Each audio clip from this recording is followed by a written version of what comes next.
Okay, so this is the third in the series of Ceyomur cameras that I'm trying out, the CY65. Now, this one's slightly different in as much as it's got Wi-Fi and Bluetooth, enabling you to view and control the camera and view the files remotely. Obviously we've got the 120-degree angles as well, and all the other things, the waterproof, etc. Now, I'm not going to show you me actually unboxing it because I've got one arm at the moment. I've had an operation and I'm doing everything one-handed. So I apologise if it appears a bit clumsy, but these are the usual things that you get. The instructions, the strap for the tree, the cable and the mount. They're standard throughout the whole series so far. And this is the camera. It looks slightly different from the others. The LEDs are up the top either side of the lens, and then you've got your three PIRs giving you the 120-degree angle. Underneath we've got the 6-volt DC input, and it tells you that the center pin is positive in case you want to buy your own. Your quarter mounting point, your loops for the strap on the back. Now this one has only one catch on the side. There's a reason for that. If we open it up, that's because only the bottom half opens. So it's slightly different setup to the others. All three are different. Slightly smaller screen. You've got all your buttons down either side. You've got your battery, your input and your USB. That's your DC input and USB, and that is your battery compartment, and that's controlled by that little catch there. Let's see if we can get that out one-handed. You just push on that, it pops out, and then you can pull it out the rest of the way. And again, same as the others, takes 8 AA's, and then your card goes in the side there. This one will take up to 128 gig. So let's see if we can get some batteries in. I've got a brand new card just bought and some brand new batteries, so we'll set them all up and see if we can set the settings up.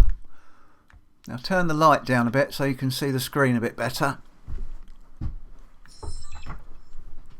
The first thing it asks is what language. That's fairly standard on these. Set up the date.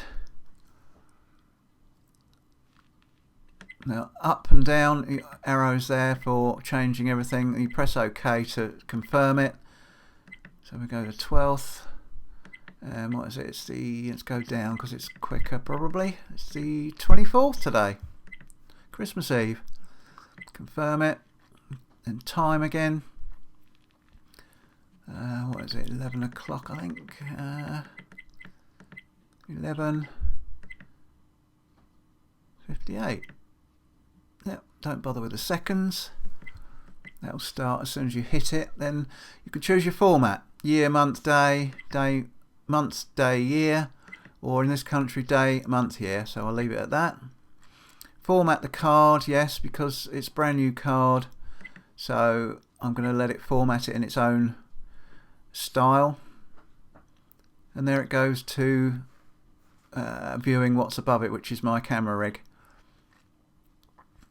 And you've got your Wi-Fi button up there, and your mode button here. So we'll go through the modes. So it's at setup photo. I want it on photo and video. When I'm doing these tests, I like to check them both at the same time. Image size, we're going to go right up to the highest image, which is 30 meg on this one. How many pictures? Just one. Shutter speed, again you can change from a 15th to a 30th. We'll leave it at 30th. Resolution, we'll go up to the 12. Oh no, not 360, 1290 or whatever it is. 1260. Video length 10 seconds. We'll have a recording audio. PIR interval, we'll set that as low as it'll go, which I'm think on this one is 10 seconds.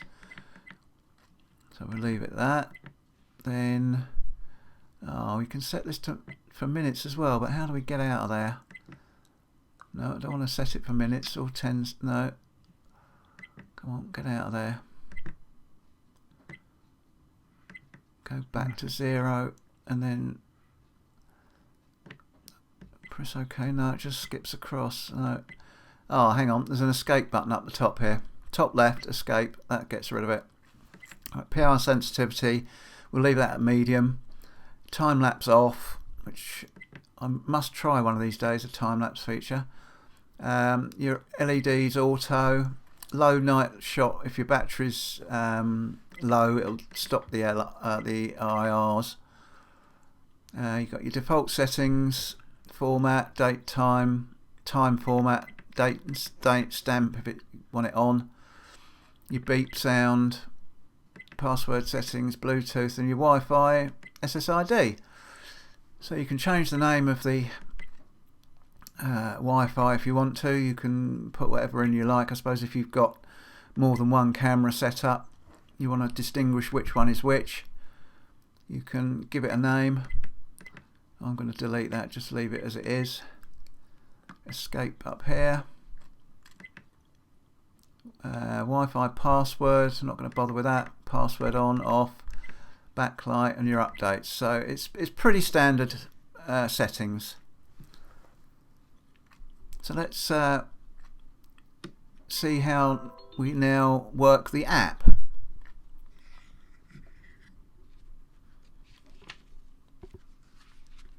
Right, in the instruction manual you get 2 QR codes. You've got one for Android, one for iOS. You simply scan that with your device, download it from your selected store, and this is what you get. Trail Camera Pro. Now you literally turn it on, turn your camera on to set up, press your Wi-Fi button on the camera,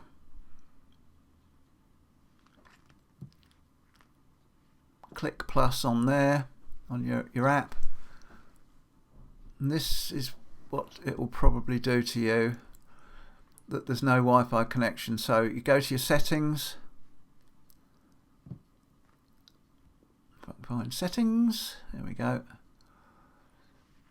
and there it is, it pops up. So you want to connect to that one,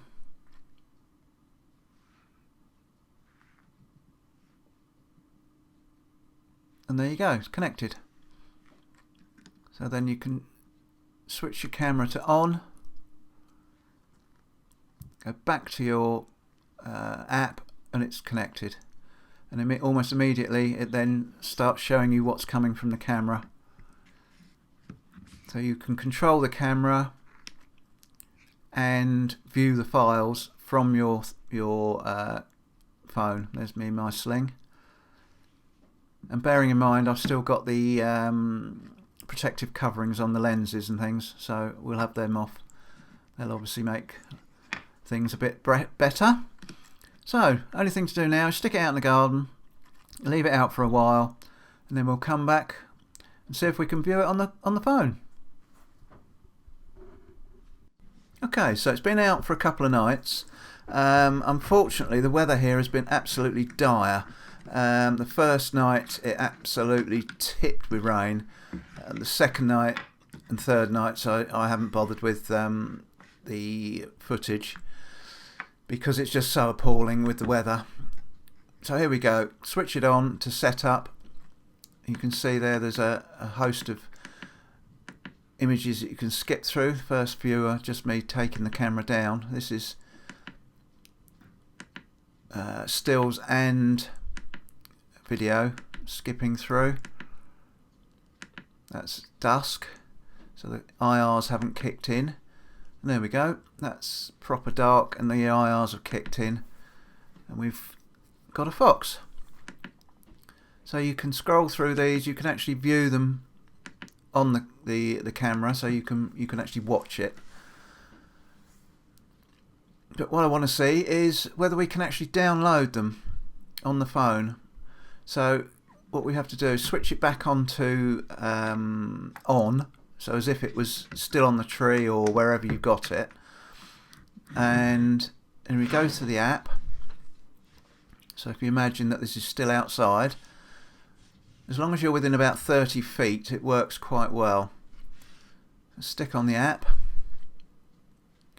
hit connect to Bluetooth. Now there you go, you can see it's picked it up, but you just let it scan. It scans for about 20 seconds, something like that. Then hit the camera, turn on Wi-Fi, then you've got to go to your settings, hit settings, Wi-Fi, there it is, click on that, connect, back to your app, click the plus, and it's done. And then it will go straight to live view, so that's what it's seeing now. Then you hit your album with your device, and there's all the stills. So what we'll do, we'll just pick one at random, that one, and download it. Click the download button at the top. And that's done. Then you can slide that across to video.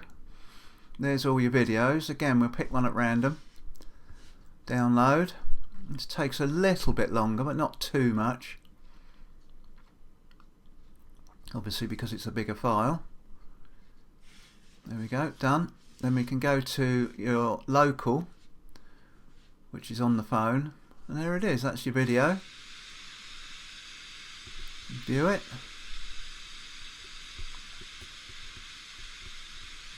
Then you go back again to your local album, switch over to stills, there's the still, and there it is.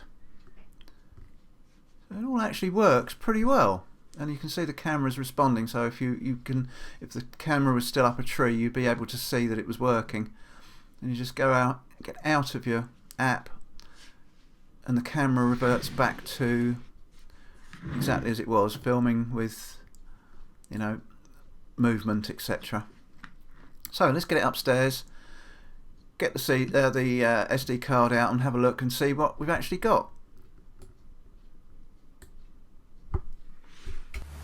So this was the first day up. This was Boxing Day. There's a squirrel there. I don't know if you can see him until he moves. There we go. So the field of view isn't as wide as the previous camera that I tried. I'll put a link to that somewhere up there so that you can go and have a look at that one. It still is good, very good. Now this is at night, and you can see the weather is appalling. It's absolutely tipping down. Obviously the fox doesn't seem to bother. It's a cross between rain and fog. It's a horrible night, but you can still see it. The stills are quite good, and the video is pretty good. So I'm quite impressed with it. Even though there's our one-eyed fox, and I see Ralph in the window there, who's going to scare the crap out of the fox in a minute. Here he goes, Ralph's doing his pieces. Ralph's still there, the little eyes in the window. Yeah, although this is only 12.96 this video, it's still pretty damn good. I'm quite impressed. That's our poor little old fox. We're not sure if he's just very old or whether he's been in an accident. Here he comes. The way he walks and the way he looks, he's just a poor little specimen. There he is, look, rough old boy. But yeah, good. It's really good. I'm quite pleased with that. And this is us leaving the next day. You can see the camera's slightly smeared, but I think that's just because it's been raining and the lens has just got water on it. That you can't avoid. This is the next day with no infrared. This is just very low light. You can see the cat going across there. That's a still again with no infrared, just very low light, which isn't bad considering. That's Rachel out putting the feed out for the foxes. She likes to feed them most nights. Any scraps we get, which isn't a lot because we tend to eat everything. There's opportunist cat coming to have a look. He's a big old cat, this. We don't know where it comes from, but he's a big old boy.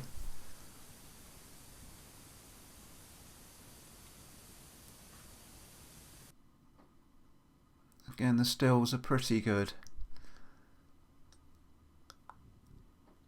Overall, I'm pretty impressed with this one. I think a combination of the Wi-Fi and the quality of the camera, it's very good value. The previous one, the CY70 that I tried, the quality of the images is marginally better, but you haven't got the facility of the Wi-Fi. This would make quite a good security camera if you put it up somewhere, sort of on a building. You just wanted to check it each morning when you went in at a workshop or something. This would be pretty good for that. So that they've all got their uses, and so far I'm pretty impressed. I don't know how much difference having Wi-Fi on this would make to the battery life. That will, time will tell. But if you were going to use it for a security camera, you could use the 6 volt 2 amp power supply, which obviously it doesn't come with. You'd have to get your own, but that's an option. So there you go. I'm pretty impressed with this one. And check out the links in my description to see where you can buy it. Hopefully we'll catch you on the next one.